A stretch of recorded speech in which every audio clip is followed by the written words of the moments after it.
Good morning. I welcome you all for the today's session 17 of Unit 4 Electrical Machines, Batteries and UPS. The course outcome of this is identify and operate electrical machines, batteries and UPS. Myself, Sahana, lecturer in Electrical and Electronic Engineering Department from Government Polytechnic, Udupi. In today's session, we are going to learn about UPS, that is uninterrupted power supply, types of UPS, comparison between online and offline UPS, application of UPS, selection criteria and sizing of UPS. UPS, the abbreviation of this is uninterruptible power supply. It is an electronic device that provides emergency power to a load when the input power fails or drops to an unacceptable voltage level. So let us see the general block diagrams of UPS. So in this the block diagram represents the AC mains, battery bank, electronic switch and load. Let us see how it works. From AC mains, there is a battery bank. In that, there is a components which converts AC to DC. There is a rectifier which is used to convert AC to DC. And at the output end of a battery, we have an inverter which converts DC voltage to AC. That voltage is applied to the load. So in electronic switch, there are two positions, position 1 and position 2. During normal supplied condition, the load is supplies power from the source, AC supply. So if there is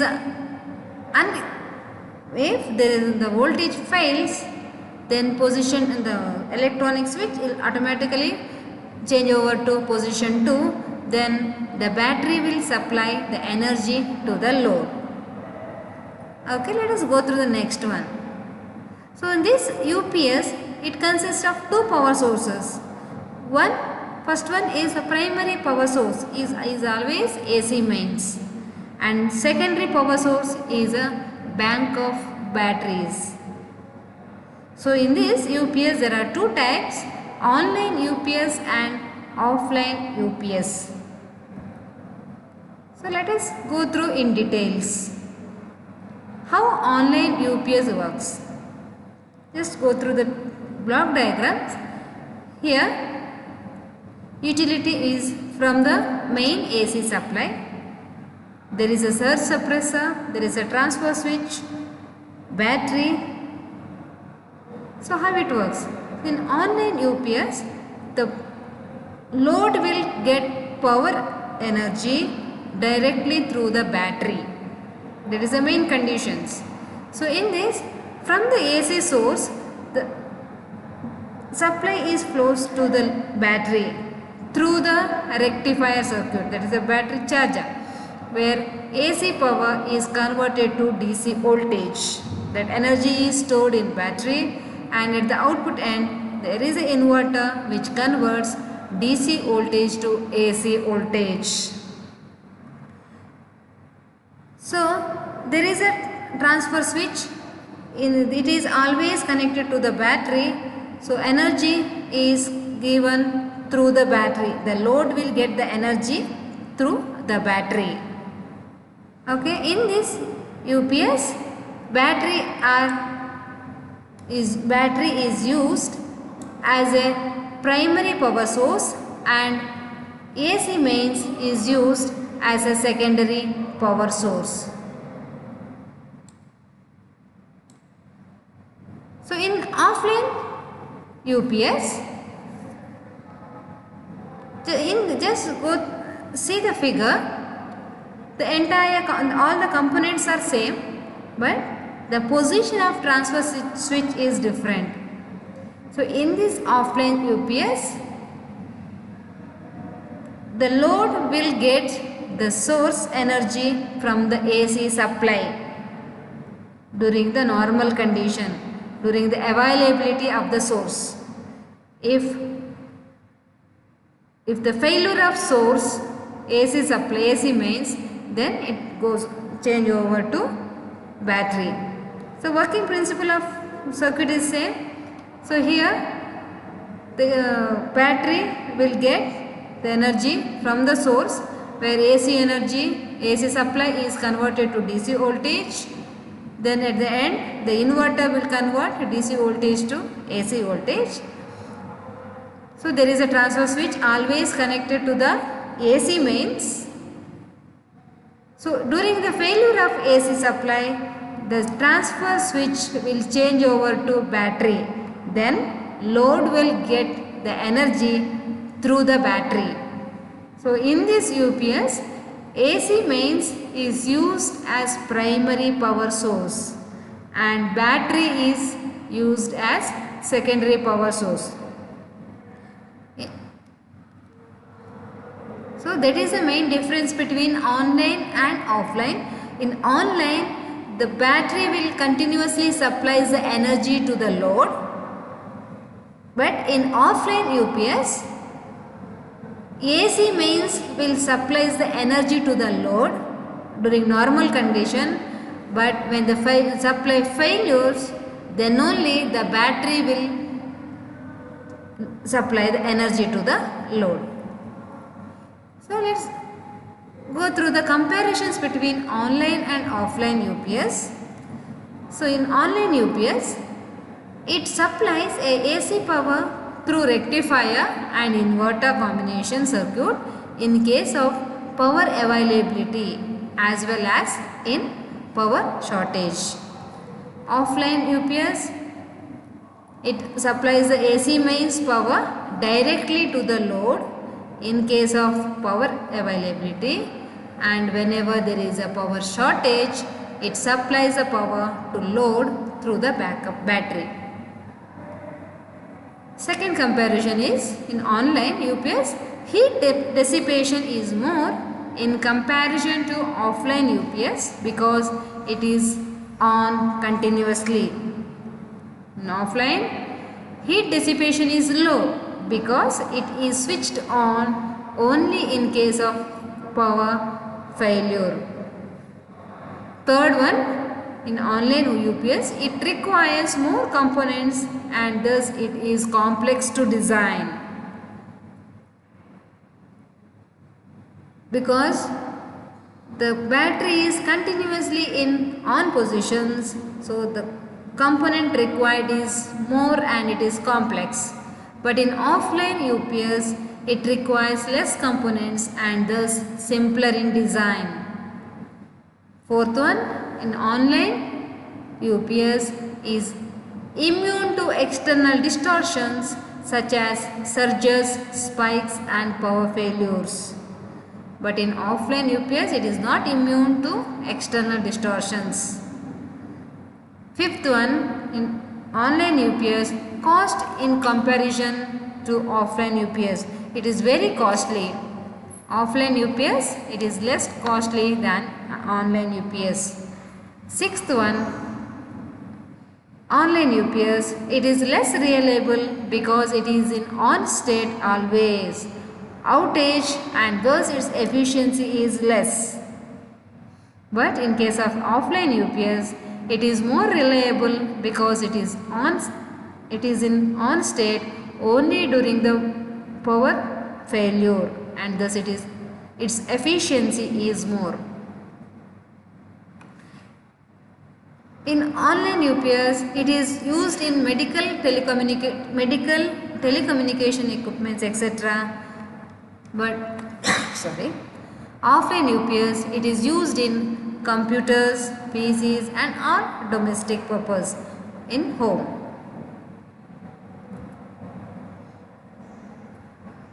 Applications of UPS.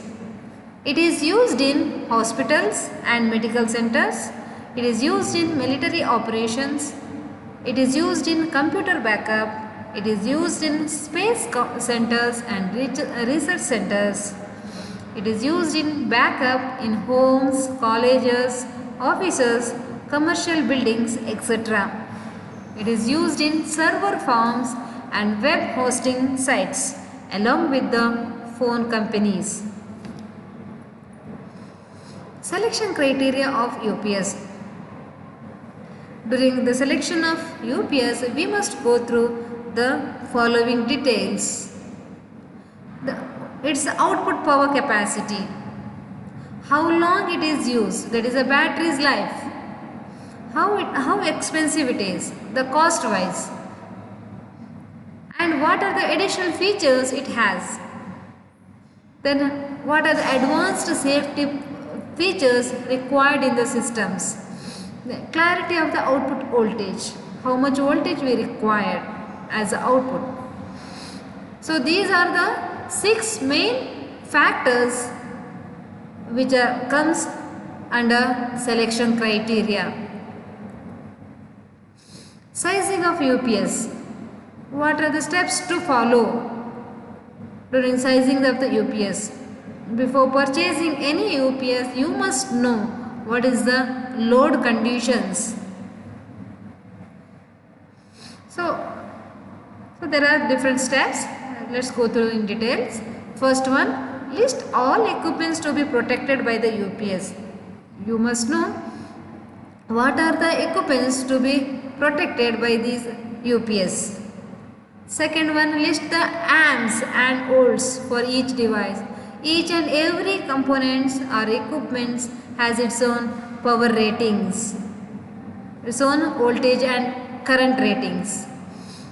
So multiply amps and volts to determine volt ampere, VA. Add the VA ratings of all the equipments to get the subtotal. Then we must multiply subtotal by 1.25 to get total VA. This step requires only for the future expansion. Then use the total VA to select UPS. All these procedures are required to purchase or use any UPS. Let's go through with the example. Example, a system consists of following loads. Description of load, the power consumptions, quantity and total load. If we want a load as a computer including monitor, it has a power consumption is 500 watt, 500 VA, volt ampere. So quantity is 4. If we want to protect 4 computers along with the monitors, then total load becomes 2000. 500 into 4, 2000. Then we have fluorescent light set of 40 watt consumption, 40 VA, quantity is 4, total it is 160 volt amperes. Then if we have a printer with a power consumption of 400, quantity 1, that is 400, subtotal becomes 2560. Margin is 25%. So that is for your future expansions. So that is 6 to 25. Total is 3185. Then if this is a load condition, then select a UPS with ratings of 3200 VA, that is 3.2 kVA. So this is how the UPS is selected with the certain kVA ratings. Okay, let's go through some multiple choice questions. First one, the UPS stands for A. Uninterruptible power supply, uninterruptible power supply, united power supply and uniform power supply. Definitely the answer is uninterruptible power supply, the option B. Then the UPS, second one, the UPS have options are only AC mains, only battery, both AC mains and battery, D none. Definitely the answer is both AC mains and battery. Third one, the UPS provides power. The options are continuously, frequently, whenever needed. D, both A and C. So UPS provides power continuously and whenever needed. So continuously it provides a power in online UPS, and whenever needed this type of power, UPS is used in offline.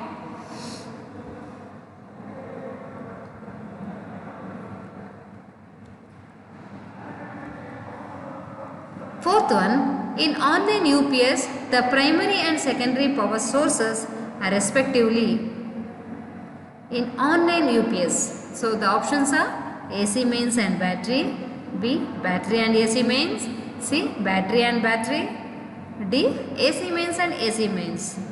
In online UPS, battery and AC mains are the primary and secondary power sources. In online UPS, the load will get the power through the battery. So therefore battery becomes a primary source. Fifth one, in online UPS, the power conversion takes place. Options are continuously, with AC fails, when battery fails, and none. In online UPS, the power conversion takes place continuously in the battery. The option is A. Sixth one, in UPS, function of inverter is to convert. So inverter is placed as a output side of the battery. So that is, it will convert. Options are AC to AC, AC to DC, third one DC to AC, fourth one DC to DC. So definitely the answer should be DC to AC. So the rectifier will convert AC source to DC source. Inverter will convert DC source, which is already rectified by the rectifier, will convert back to AC source. Seventh one, in offline UPS, the primary and secondary power sources respectively.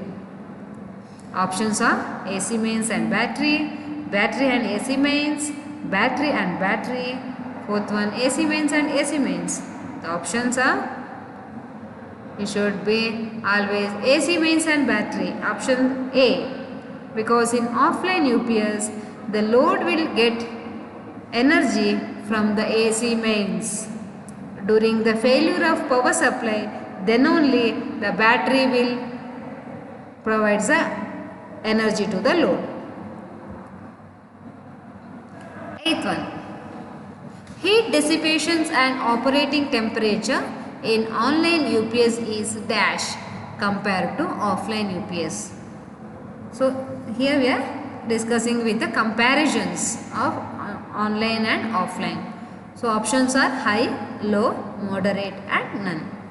So heat dissipations and operating temperature in online UPS is high compared to offline UPS, because in online UPS the power is continuously charged through the battery and supplied back to the load. So heat dissipations and operating temperature in online UPS is high.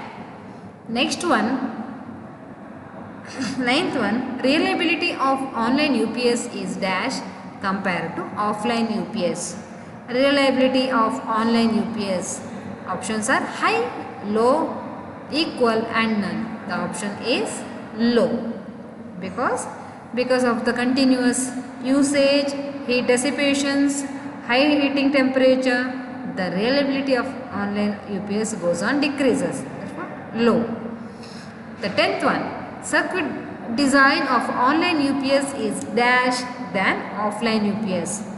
Options are complex, simpler, same, none. This complex. The answer is complex. 11th one, in UPS, function of rectifier is to convert. Options are AC to DC, AC to AC, AC to DC, DC to AC, DC to DC. The function of rectifier is always to convert AC to DC. The option is B. Let's go through the next one. 12th one.